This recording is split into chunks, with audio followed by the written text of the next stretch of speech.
In favor? Aye. Thank you. We'll start with a moment of silence. After that, Councilmember Straight will give us our Pledge of Allegiance. Please join us in a moment of silence, please.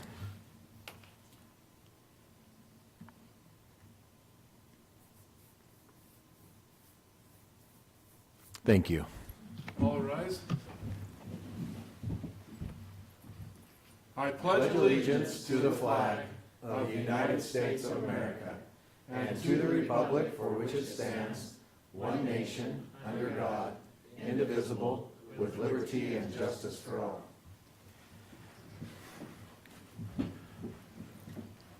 Thank you.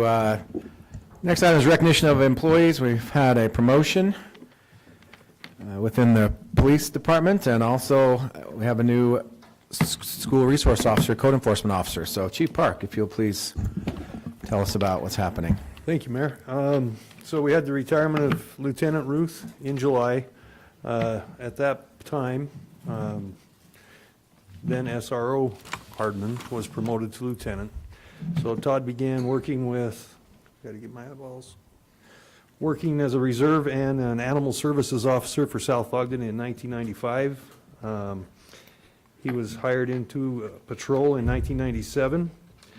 In that capacity, as a police officer, he worked in K-9 detectives and rose to the rank of patrol sergeant. Then he left for a little while to work in the private sector. Then he missed me so much he had to come back. And so he It's a came direct back. quote. Oh, yeah. I don't make this stuff up.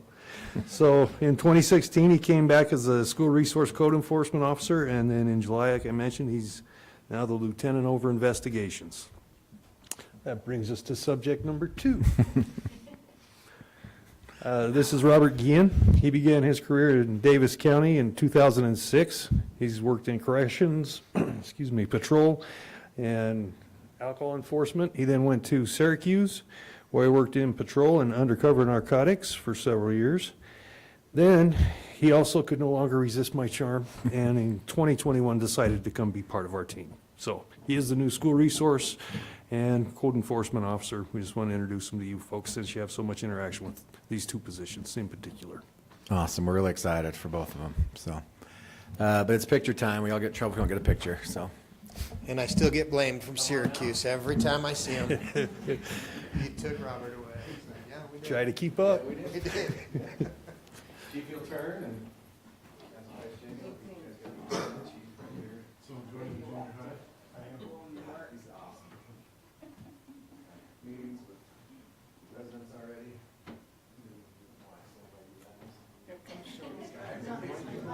I know you're back. That's the only way you can go. Okay, we're going by the wall today. We're going by the wall today. Sorry.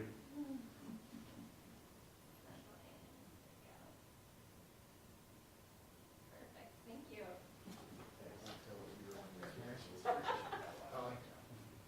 I'm gonna take it when I can. You can always stand behind me and be seen. Just that half inch. Those are two of the best down there.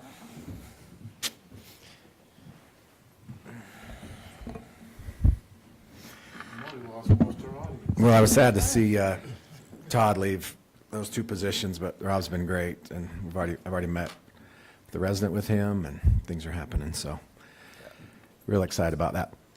Next up, public comment. Anybody like to address the mayor and council? For those of you watching online that have access, please write public comment, and then your comment as if you were here, and we'll give you till 6:15 on the mayor's phone for that. Clock phone. Item 5 is our consent agenda. It's approval of the September 19th, 2023 council minutes. Corrections, additions, or changes to those minutes. Councilmember Stewart. Just a couple of items on line 178, 188, and 189. Just a correction on Dawson.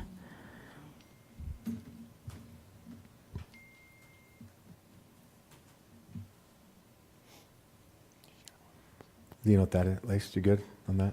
Okay, Yeah, she kind of gave me a heads up beforehand, so Okay. I'll get those changes made. thank you. All right, entertain motion that we approve the consent agenda with those changes as mentioned. So moved. Second. Thank you. All in favor? Aye. Any opposed?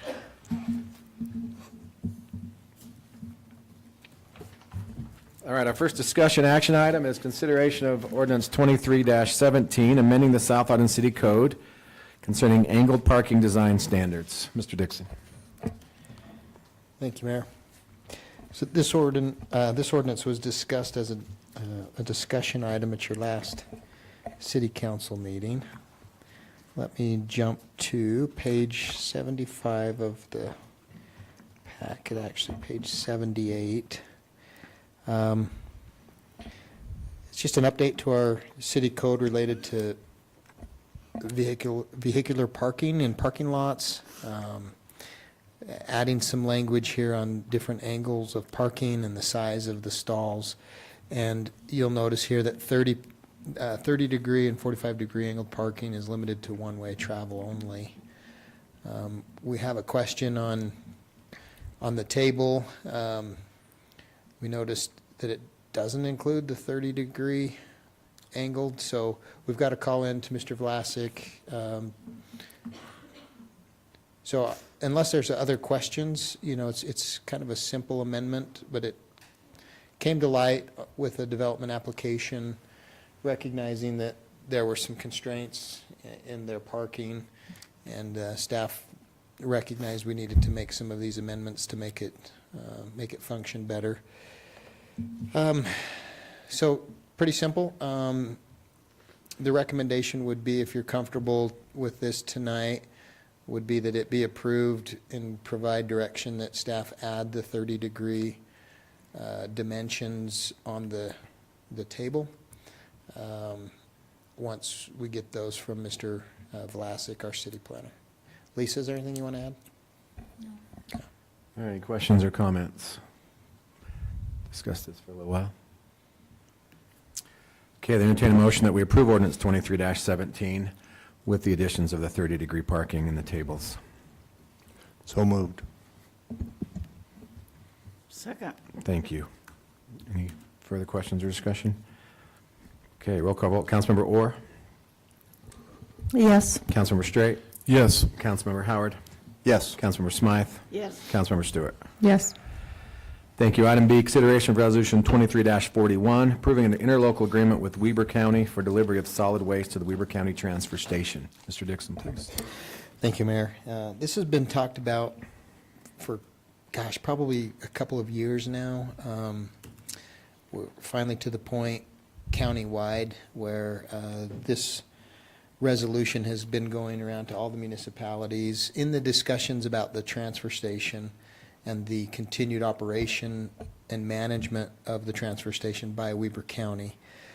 Weber County, they're trying to make long-term plans, plan for capital improvements and the things they need, with no guarantee that cities will bring them their curbside mainstream waste. And so in these discussions, the county came forward and said, look, we want to make sure that we have a guaranteed waste stream so that we can plan on that volume, recognizing that, we're going to have to put some money into, equipment and long-term changes to the transfer station. So that's really what this is tonight. It's an agreement between South Ogden City and Weber County. All of the other cities are also being asked to sign a similar agreement. Right now, the agreement goes through December of 2024. And then it also is allowed to be renewed automatically for 2-year increments for a total of 12 years. The city does have the ability to get out of this should things change. And the provisions are here. This has been reviewed by the city's legal as well as Weber County that drafted it originally. Ogden City's had a big role in looking at this and reviewing it as well. Does not include curbside recycling, commercial waste, right? It's just our mainstream waste. For us, it'd be the waste that Republic Services collects. Questions? So. Thank you for that. Yeah, Councilman Moore? So our recycle goes to Davis, Mhm. and then our garbage will go to Weber County? Yeah. Is that Yep. what I'm, Yep. okay. And it has been for many, many years. We've always. But that's just taken our it. promise that we're not, Yes. okay. Yep.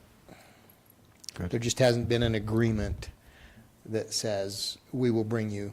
So if there was a better option or another option, then the city at this point could say, no, we want to go somewhere else. And the county is saying, look, in order for us to plan long-term, we want to know that we at least have some commitment from you as cities. You're just not going to jump ship. And so that's what this is hoping to achieve, yet still giving us the ability to get out if there does become a better option with certain notice, right, and certain conditions. So, yeah, I think it's a good agreement. I think it'll, all of the other cities have been involved in the discussions and plan on approving the same agreement. Okay. Excellent. Entertain a motion then that we approve Resolution 23-41, agreement with Weaver County. So moved. Second. Thank you. Any further discussion? All right, Councilmember Stewart, Yes. Councilmember Smythe, Yes. Councilmember Howard, Yes. Councilmember Straight, Yes. Councilmember Orr. Yes. Thank you. Now, there's no public comment, and the 6:15 has passed. Mayor, Yes. I just got a response from Mr. Vlasic, and I think what happened was in that table, the very first line that says 0 Should be a 30, should be. That crossed my 30. mind. The 3 got, but I didn't know enough to know. yeah, taken off, maybe in the cutting and pasting part, so. Okay. So it's just missing a 3. That makes sense. Okay. Councilmember Stewart? Just a question on that. So then it doesn't allow for 0-degree parking? Or is it That's 90? another- That's a 90. Sorry. Or is that and, parallel? I just thought it might be parallel when I saw the Okay. 0, but, Also, in the chart, there should be another line that says 00, and then, and it's the bottom below the 90. So that needs to be added as well. And if I can, do you want me to show you that or tell you what it is? no. No? You want it- The I'm curb length is 20 Okay. feet. The stall width is 7 feet. Okay. So we do have, Stall depth is nothing. so pretty much the same as And the 30. One way is 12 feet and two way is 20. Okay. So those will be updated. That's good. As long as the people putting in parking spots has access to that, we're good. All right, our first discussion, our only discussion item is discussion on driveways and off-street parking ordinance. Lisa, do you want to cue this up? Sure. A while back, we had an application for a driveway, and you can see there on the screen, they wanted to park their trailer on the side of the house, right? Yep, when Matt's showing it. The white line is a fence that already existed that they would make into a gate. Well, the current code says that they can do that, but that the driveway that goes to the parking space has to be tapered into the existing driveway. And so it eliminates, in this case, their whole front yard. And it becomes concrete. Yes. And so staff took this to the planning commission because we didn't feel that was what the code intended by any No. means.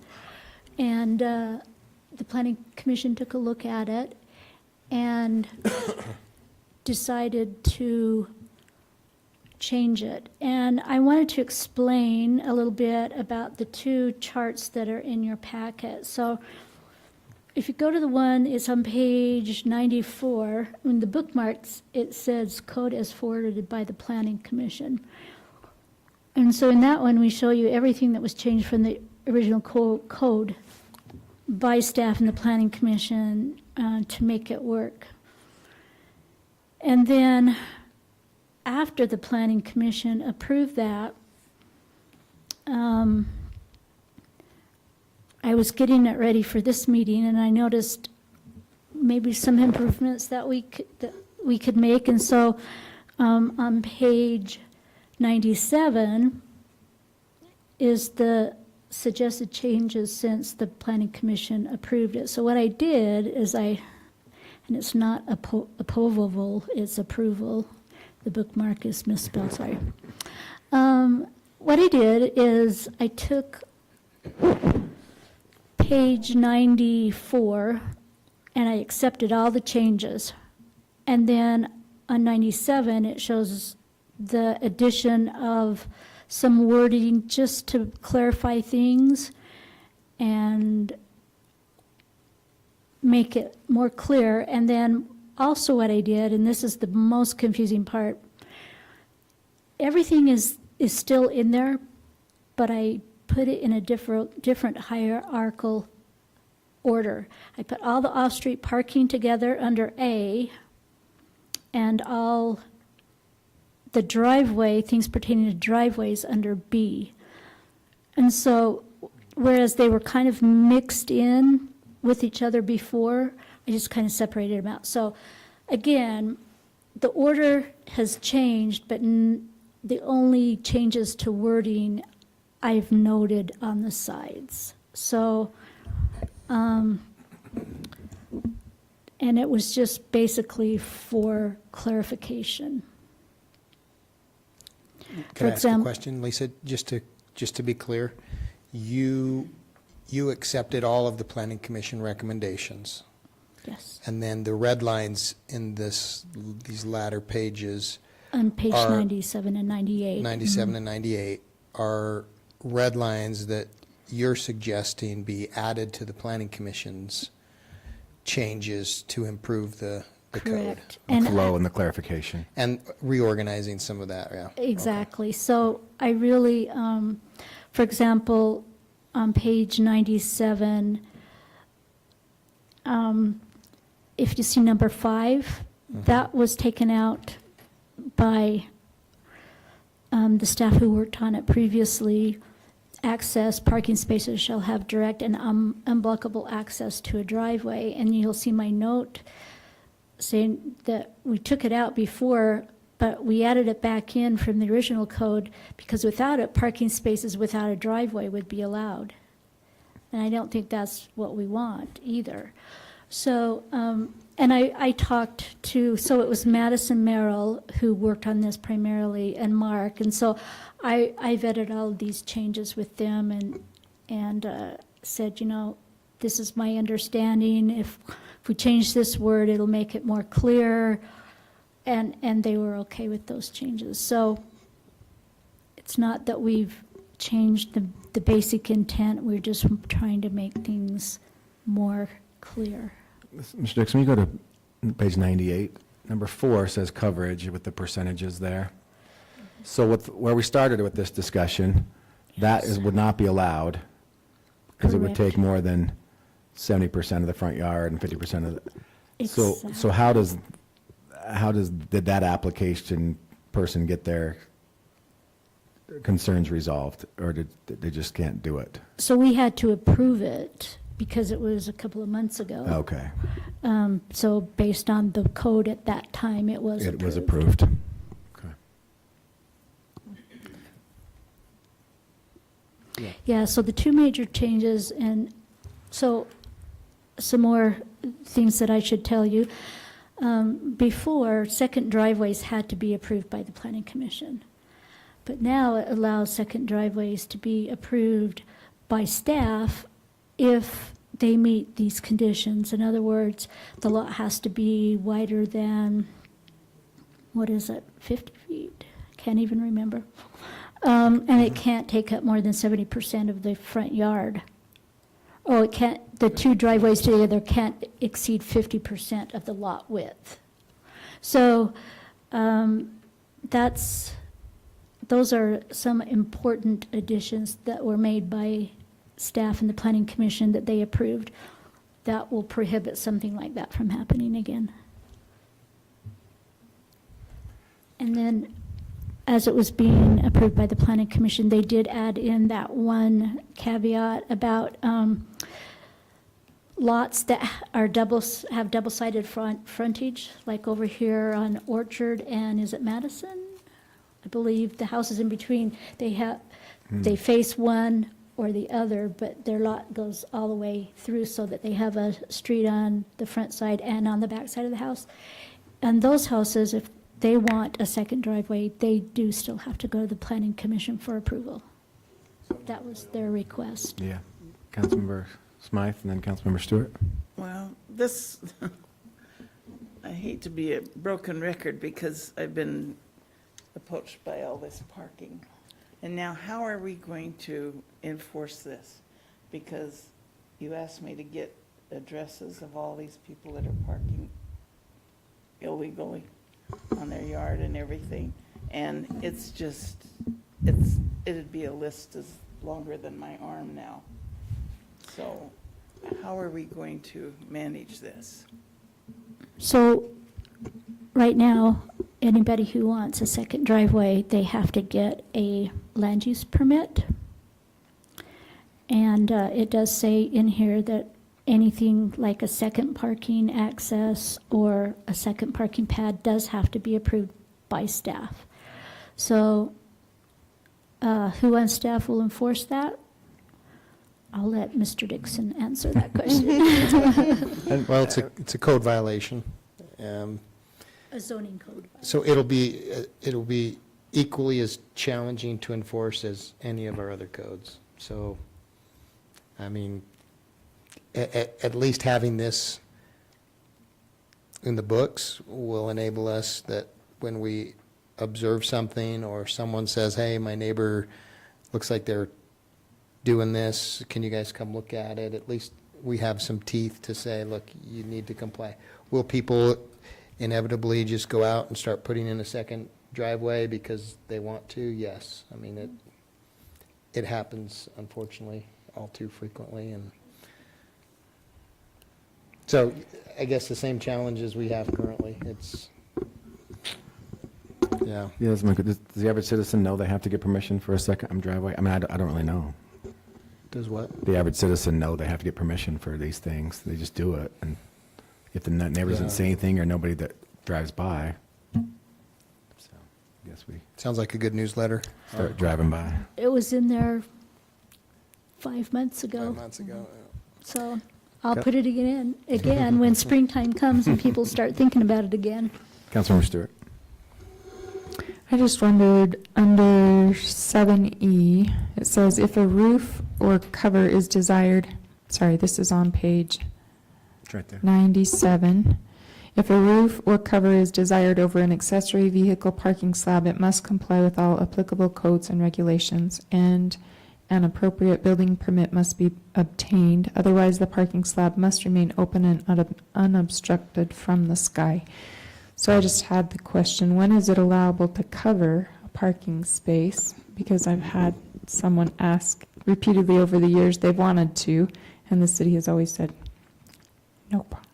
So if the parking space is on the side of the house and they want to cover it, most of the time, there's probably not enough room in the setback. So, because as soon as they attach that to their house, it becomes part of the house, and then they have to meet the setback From the neighbor, to the property line in addition to that, and not very many houses have enough room on the side to do that. And that's probably the reason why they can't cover the one that they want to right now. And so if they didn't attach it to the house, could they cover it freestanding building? Then it's even worse, because then fire code says they have to be at least 6 feet from the house before they can put another structure there, and then however big that is, and then the setback to the property line, and that means they have to have even more room. So this one, in this example, how are they able to put the parking there between the fence and the house? Because it's not covered. So if it's not covered, then they can go right up to the lot line. Yes, but it does say that it can't drain, the cement slab cannot drain into the neighbor's yard. Okay, But you can do concrete all the way to the fence line? You can. okay, thank you. Interesting. Okay, any other, yeah, Councilor Rohr? Okay, my question was down on the bottom. B driveways, number 3, number of driveways, access, single-family or duplex lot shall be allowed one driveway access onto the public street for each lot, exception, one additional driveway access may be permitted for single-family and duplex lots if used to service vehicle parking. So that is, I don't know, to me, it looks like you can have a second driveway, right? That's what it's saying. Now we're going to allow a second driveway With approval. with approval, but it has to meet those conditions. It can't cover, like, the 2 driveways can't cover more than 70% of the lot. So, well, just around my neighborhood, there's quite a few that have just put the gravel on the side to make another parking area. So now can they add that to, like, put a curb and gutter on it so that it is a driveway next to the driveway? To make 2 just to make the driveway wider, to make 2 entrances there? Because usually they can't do the curb and gutter there. They have to pull into their regular curb and gutter and then go over to the gravel that they've put on the side of their house. But this looks like they could make it a curb and gutter straight in, right? Because you could have 2 instead of 1. When you're saying curb and gutter, are you Like meaning the a gutter, driveway? like the gutter that goes down onto the street, A like curb cut. Curb Okay, cut? curb cut. Okay, so first of all, they can't have gravel as a parking. Well, yeah, Space. but that's, yeah, but there's a lot. And so but- now, they can come straight out to the street. They don't have to curve into their driveway, the existing driveway. With permission. If they get permission and if they meet those requirements as far as the percentages of the front yard that's covered and not taking up more than 50% of the frontage with the 2 driveways. Okay.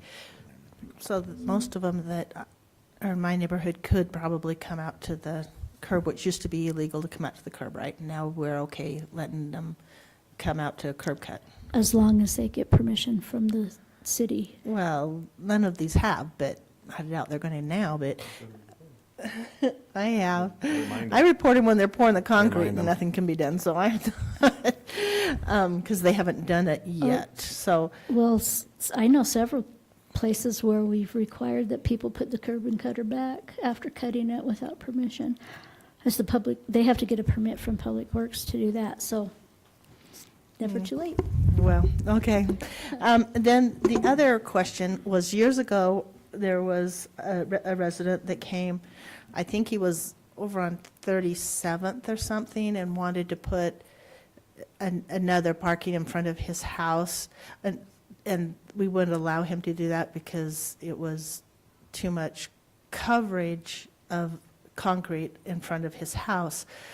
And so there was something that we had in our laws forever ago that said you couldn't have too much concrete in front of your house.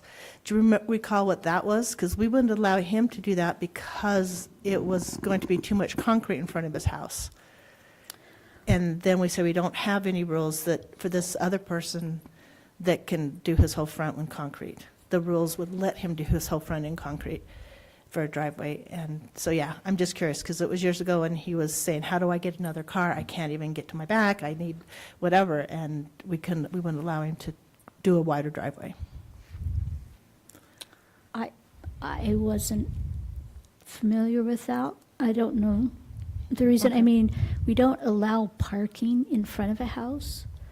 So if he was just going to pour concrete in the front of his house to park his cars, that's not allowed. So how, house. yeah. That's It was. why. It was right in front of his So, house. but this concrete for the second driveway Not in front of the house. has to be over by the driveway and not extend into the house. It has to extend away from the house for the second driveway? So you're talking about two things. You're talking about a parking pad and the driveway that goes to the parking pad.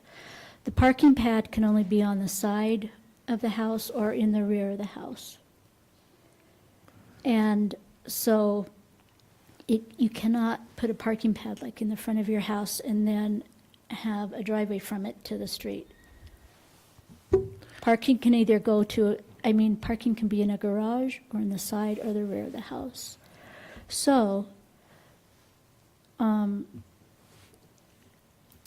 the driveway that goes to that can now go to the street if they meet the requirements of not having too much of the landscape covered.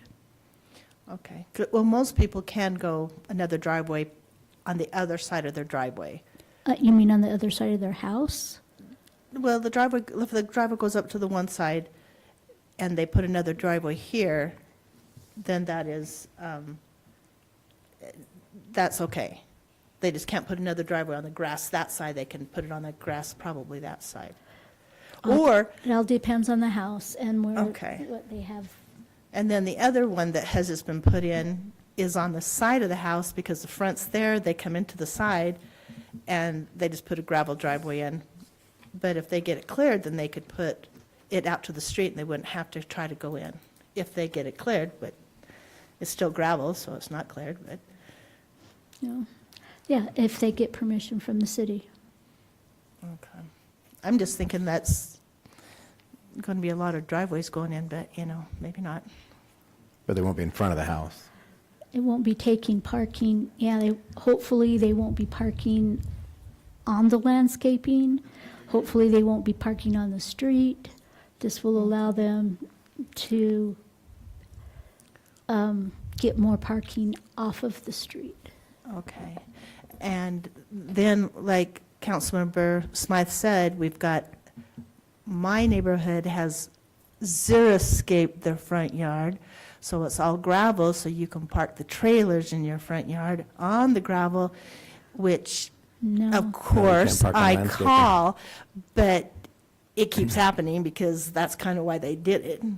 And so it's like, it's tough. We're getting them off the street, but yeah. The xeriscape's an issue in my neighborhood for that exact purpose, to park the trailers and the 4x4s on the gravel in front of your house. Well, make the ordinance officer aware of it, send email to. I have, and they take Okay. it off and then they put it back on. Keep So- doing it. Lisa, am I correct to further complicate it? When they are parking next to their house on one of these second driveways or, that the trailers or vehicles can't stick out past the front of the home? Correct. So So even to they're not complicate that so- more, you want to get more specific about problems. It's like one thing to get them off the street, but then it should be such that they're parked back. I just behind want the them front off the of sidewalk. I house. hate having the hitch right in the middle of the sidewalk. We have a lot of those too. Yeah. Yep. I have a question. Yes. In this, it doesn't mention gravel as being part of that. It says concrete pavers. Yeah, it's not legal, but there's quite a No, few I that have done it. Just It says gravel it everywhere. right there. Number 2. Damn hot. Excuse me. Yep. Asphalt concrete, pavement bricks, cement concrete, permeable pavers, or other material approved by the city engineer. So all the It's extra number f- driveways yeah. we should be able to enforce that it can't be gravel. That shouldn't be, maybe not too hard. Because I can think of 3 right now in my neighborhood that are If- gravel. If we know about it. Yep. Better. Okay. We okay to bring this back then, next meeting for approval? Does Anybody it need against to that? come back with? Yeah. Tonight's just a discussion item, it would come back as a Yes, yes. change to the ordinance. I have one other question. Is there anything that we could do to help the neighborhoods north of 40th that have such a small driveway? Is the only way, and they're really too tight to have another driveway on the side of the house. That would be the same issue. So pretty much, there's nothing in here that helps them have any more parking, or any way we can, because they're such small lots. I'm just thinking about the poor guy that came in years ago. Yeah, well, And and it's- what we did for them was, in the wintertime, they're allowed to park on the snow. Oh, Get- on- to get yeah, off the yeah, road. on their So in the grass. summer, they park on the road, or they park in the driveway, or Okay. have less cars, or buy a bigger drive, I mean, But we There's want only them so to be much- duplexes. We want them to be able to There's have an only so much ADU, so it makes Yeah. it tough. Okay. it does. They have to deal with that development when we get there with parking, which is different than it was when the town in 1950. So there actually is something in the code, but it didn't show because we aren't One-car driveway. changing it, we're not taking it out.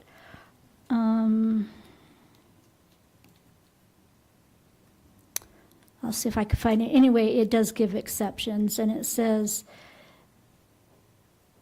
if,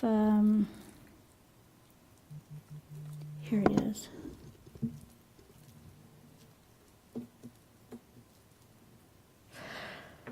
There's an exception. An existing residential use which is non-conforming because of not satisfying the minimum parking requirements. In other words, it only has like maybe a one-car garage, not a two-car garage, because the requirement's 2 off-street parking spaces.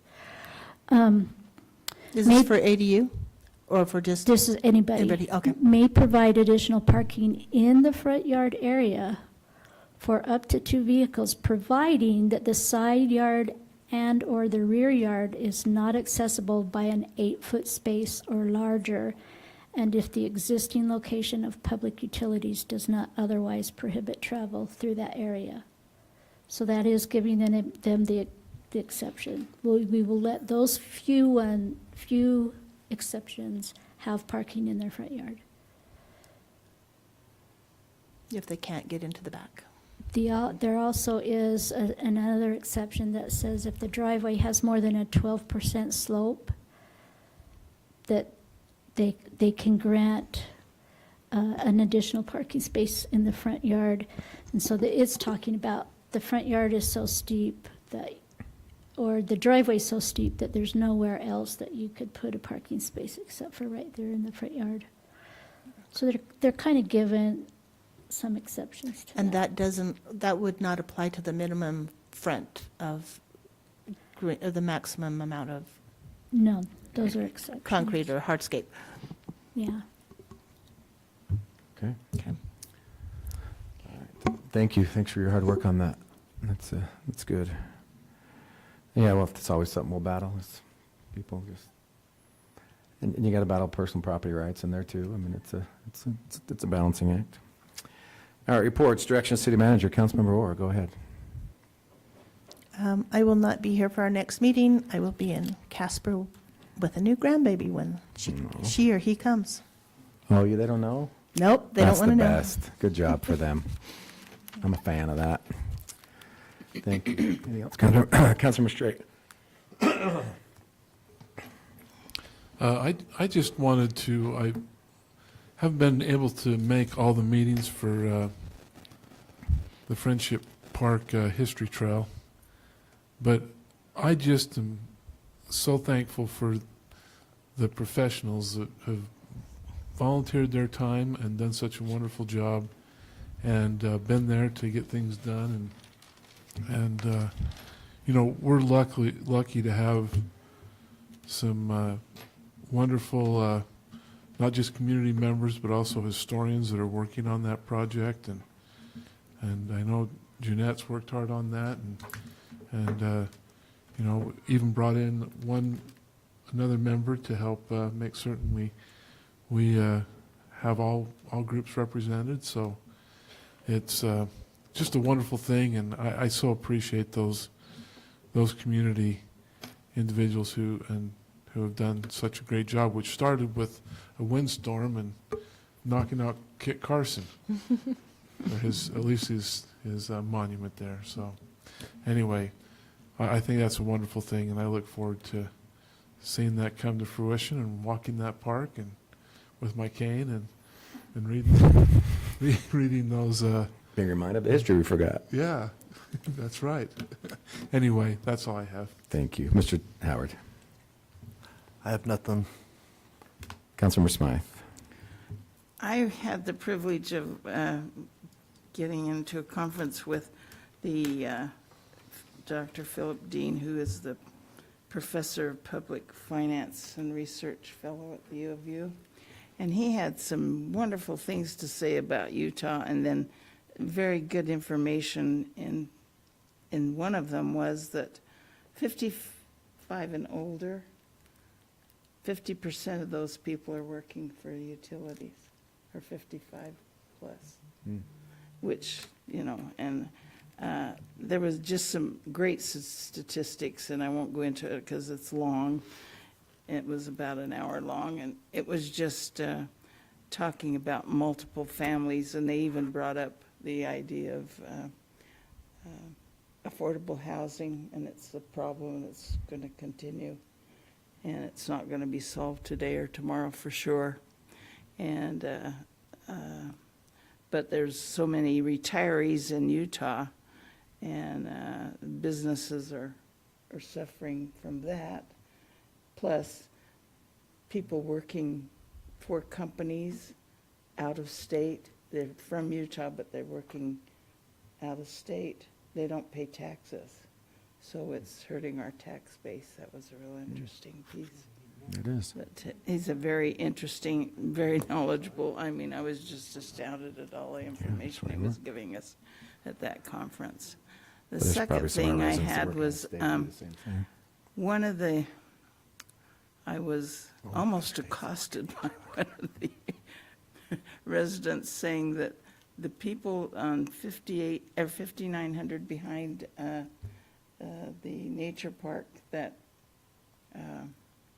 complex that's gated, well, the cable company, some cable company went in there and put a box in their yard and was digging up the yard. Well, after I told her to research it, I think what happened was her husband gave him permission and didn't tell her, and she just That never was happens. very nervous about that, because they dug up her yard and put this big green box in there.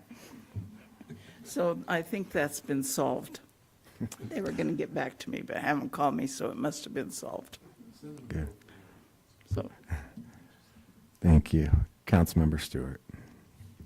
Thanks. Last meeting, I brought up about the Comprehensive Safety Action Plan Overview meeting. That's coming up next week.